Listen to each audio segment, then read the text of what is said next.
¿Consideras, Marcelo, que se está poniendo en jaque la hegemonía anglosajona con todo el crecimiento de China y demás? ¿Qué es lo que a nosotros nos interesa cuando nosotros analizamos el sistema internacional? Siempre el sistema internacional fue un tablero de ajedrez único, un tablero de ajedrez. Ahora no hay un tablero de ajedrez. Hay 3 tableros, 3 partidas de ajedrez que se juegan al mismo tiempo. Porque cuando yo hablo del mundo anglosajón, el mundo anglosajón era un mundo anglosajón en alianza con una oligarquía financiera internacional. Está una ósmosis entre una cosa y la otra.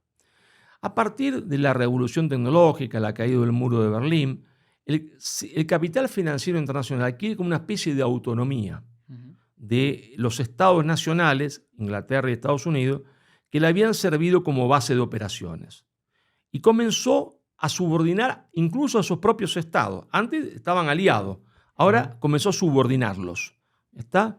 Y les impuso a ellos mismos, y quería imponerlo al resto del mundo, por ejemplo, la ideología de género. La ideología de género es autodestructiva de la moral nacional. Aunque Dios no existiese, ¿eh?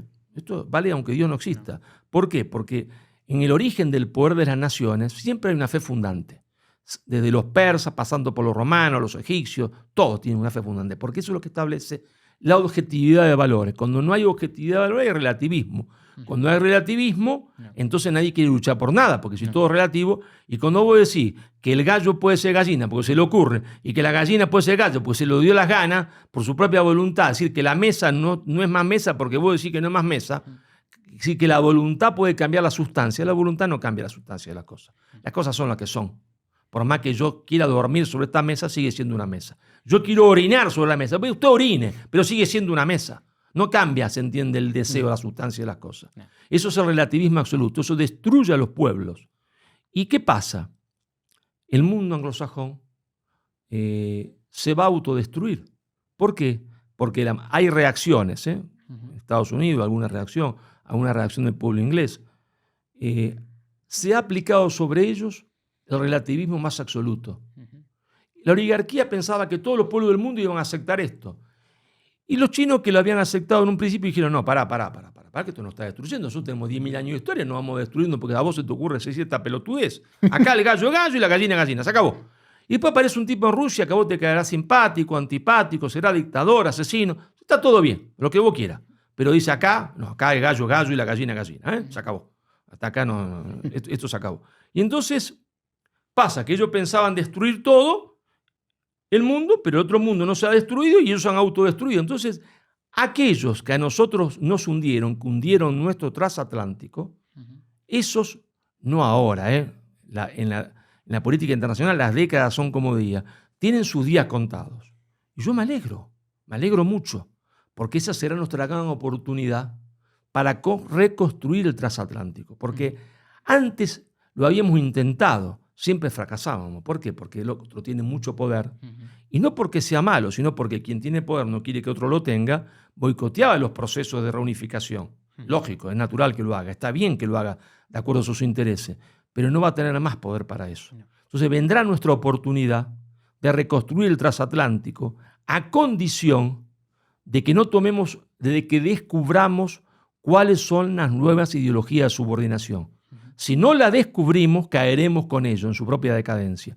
Si la descubrimos, si somos capaces de descubrirlas y rechazarlas, entonces la historia nos dará una nueva oportunidad de reconstruir el transatlántico. Y nos podremos sentar en una mesa como esta, donde también estará sentado el mundo anglosajón, estará sentado el mundo chino, el mundo ruso, el mundo indio, nosotros también, y discutiremos cómo se ordena el mundo. Ahora, si no vamos todos juntos, separados no somos nada,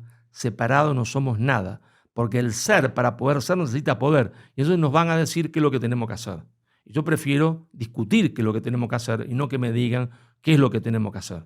Por eso, la hispanidad es el pasaporte para el futuro de España y de Hispanoamérica. Es el pasaporte para el futuro. Sin hispanidad no hay pasaporte para el futuro, porque las nuevas uniones en el mundo no van a ser uniones por cercanía geográfica, que eso era cuando no existía la tecnología.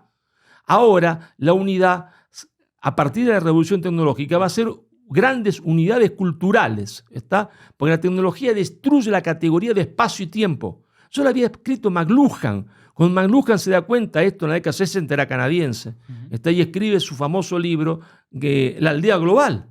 Pero en la década 70 yo lo había descubierto McLuhan. Es decir, McLuhan dice la tecnología va a destruir la categoría de espacio y tiempo. Entonces ya no va a haber uniones geográficas por constreñimientos gráficos. Me uno porque está cerca de mí, sino que me uno con aquellos que tengo más afinidad cultural. ¿Está?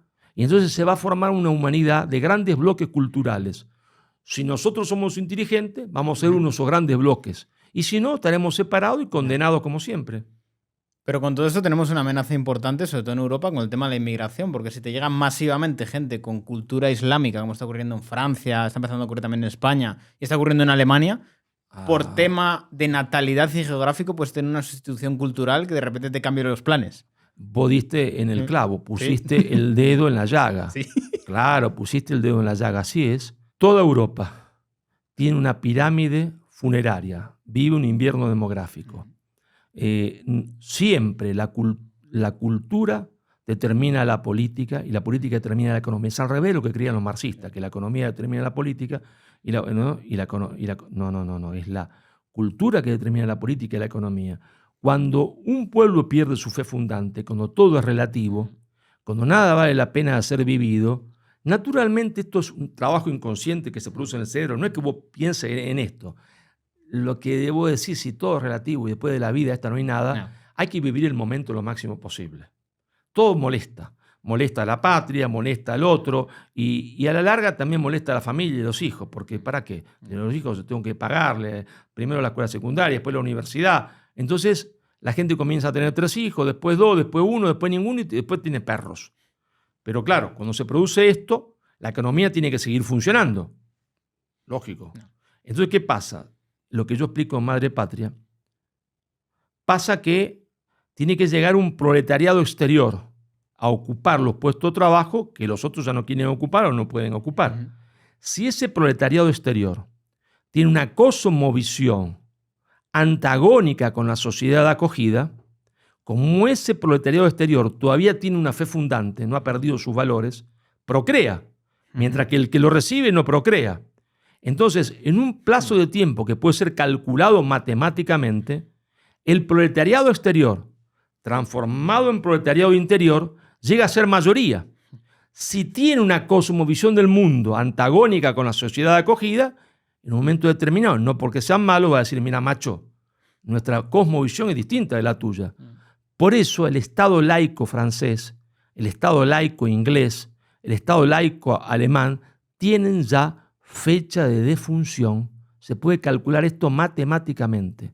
España tiene un privilegio. En España es posible el milagro. ¿Por qué? Porque puede llegar una inmigración que sí será más morenito, otro será más parecido a un indio, pero llega con la misma cosmovisión, tiene los mismos valores, la misma lengua, el mismo Dios. ¿Está? Entonces España tiene la oportunidad de salvarse. Por eso la hispanidad es el pasaporte para el futuro de España. ¿Está? No hay sin hispanidad pasaporte para el futuro de España. Entonces Europa marcha inexorablemente a la defunción del Estado laico y veremos nacer República Islámica Francesa, República Islámica Inglesa, y España tiene la posibilidad de salvarse a condición de que se extermine, se elimine de una vez y para siempre la leyenda negra, para que el español no reciba al que llega como un extraño, sino que lo reciba como un igual. No. Porque cuando yo vine acá la primera vez, había algunos españoles estúpidos, no todos, por supuesto, no todos, que tenían unas pesetas más en el bolsillo, todavía había pesetas, y que llamaban a los que llegaban de Argentina, del Perú, de Nicaragua, les llamaban sudacas. Pero vos, que fuiste un miserable, un muerto de hambre, que fuiste a la Argentina porque se estaban muriendo de hambre, ahora te atreves a llamar sudacas a tipo. ¿Por qué tenés en la cabeza? Son tus hermanos. O sea, hay que desterrar la leyenda negra. También para que el que llega no llegue con rencor. Total. Que sepa que España nunca hizo imperialismo, que España no le robó nada, que España se desangró en América.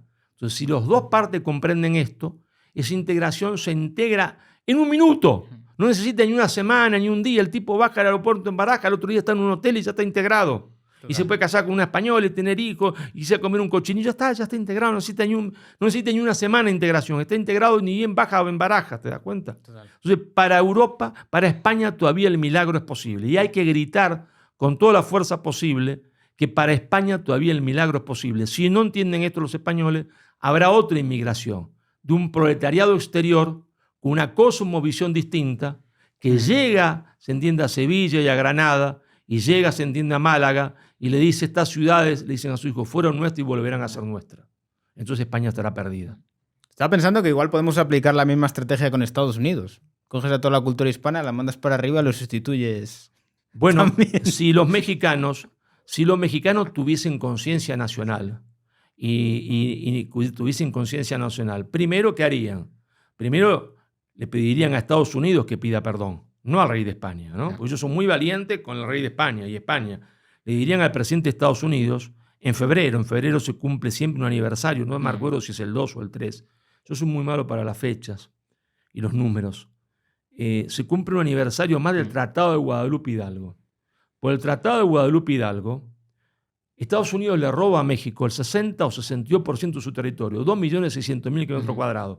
Le roba a Texas, California, Nuevo México, parte de Colorado, Arizona. Guarda, no le robó arena y roca, no. Le roba a California. Año 1848. Año 1949. No había pasado un año. California convierte a los Estados Unidos en el principal productor de oro del mundo. ¿Está? Principal productor de oro del mundo. Y Texas, en 1910, que se le habían robado a los mexicanos, convierte a los Estados Unidos en el principal productor de oro del mundo.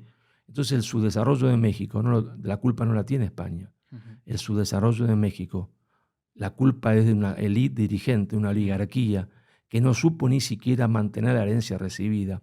Entonces, si los mexicanos tuviesen la conciencia que tuvieron los españoles en Covadonga de Reconquista, solo tendrían que sentarse a esperar.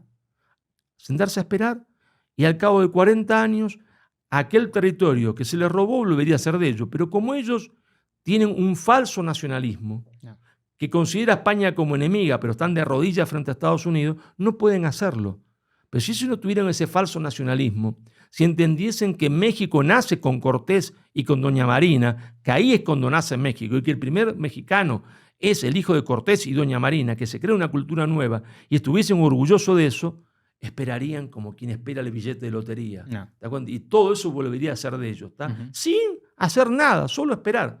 Pero para esto hay que tener conciencia, real conciencia nacional. Y ellos tienen un falso nacionalismo, han sido educados en un falso nacionalismo, que es el nacionalismo azteca. Le mienten a su gente, entonces le llaman la selección azteca. ¿Qué selección azteca? La selección azteca no existe porque eran el 10% de la población. Todos ustedes descienden de aquello que las aztecas se comían. México no existía antes.